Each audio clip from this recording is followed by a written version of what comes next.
Hey guys, welcome to the Cycle of Life with TES podcast, where we say no to vices and yes to change from inside out.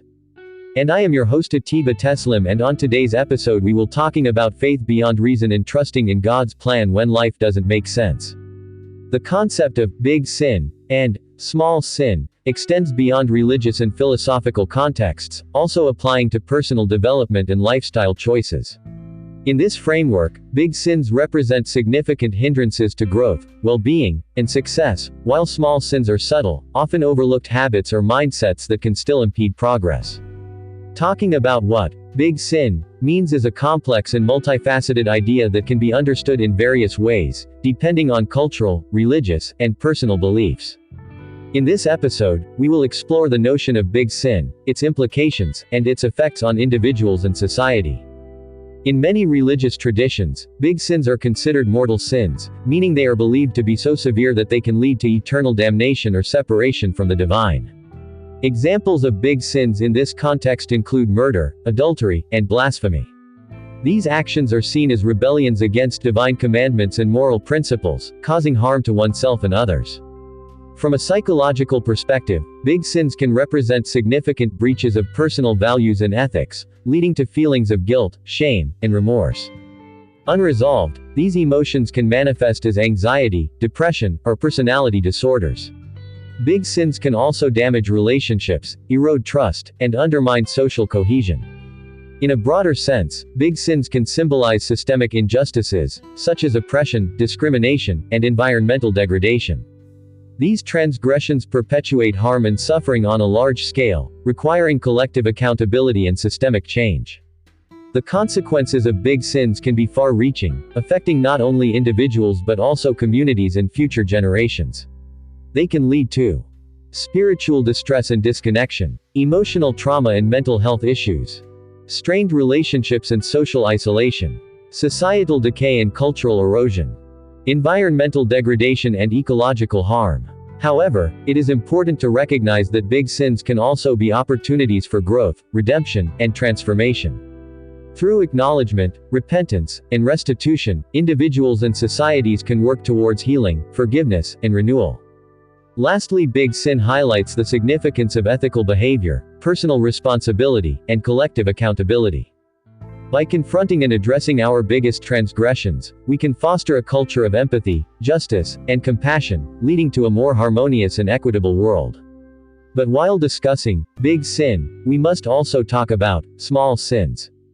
The idea of small sins is a subtle yet significant idea that permeates various aspects of human life. While often overlooked, small sins can have a profound impact on personal growth, relationships, and societal well-being. In religious contexts, small sins are considered venial sins, distinguishing them from mortal sins. Examples include minor infractions like white lies, gossip, or neglecting small acts of kindness. Though deemed less severe, small sins can accumulate and erode moral character. Psychologically, small sins represent minor breaches of personal values, leading to guilt, regret, and self-doubt. Unaddressed, these emotions can manifest as anxiety, self-sabotage, or low self-esteem. Small sins can also perpetuate harmful habits, reinforcing negative thought patterns and behaviors. In everyday life, small sins may appear insignificant, but their consequences can be far-reaching.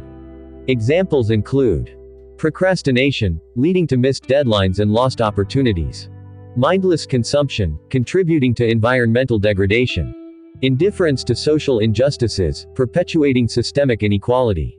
The effects of small sins can be eroding self-integrity and confidence, straining relationships through neglect or insensitivity, reinforcing harmful habits and thought patterns, perpetuating systemic issues like environmental degradation and social injustice.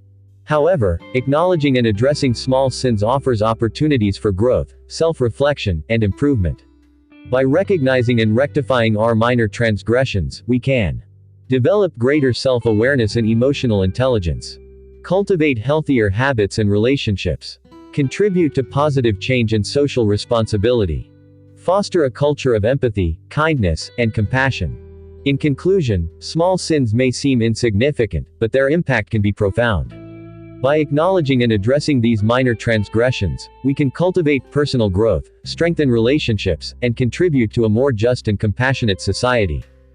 The journey to overcome big and small sins is ongoing, requiring patience, compassion, and self-awareness. By recognizing the impact of both significant and subtle hindrances, individuals can foster a culture of personal growth, well-being, and continuous development. But in all we do, let's all try to avoid committing both the big and small sins, because a sin is a sin and not a mistake. Let's start putting fear in what we do, for every sin we commit has its own disadvantage and vices, either big or small. So let's stop committing these sins and overlooking them, cause as long the deed is done there is turning back. If you need any advice or have specific requirements, feel free to ask by commenting below or send a voice message directly to me. Thanks for listening to the Cycle of Life with TES podcast, where we say no to vices and yes to change from inside out.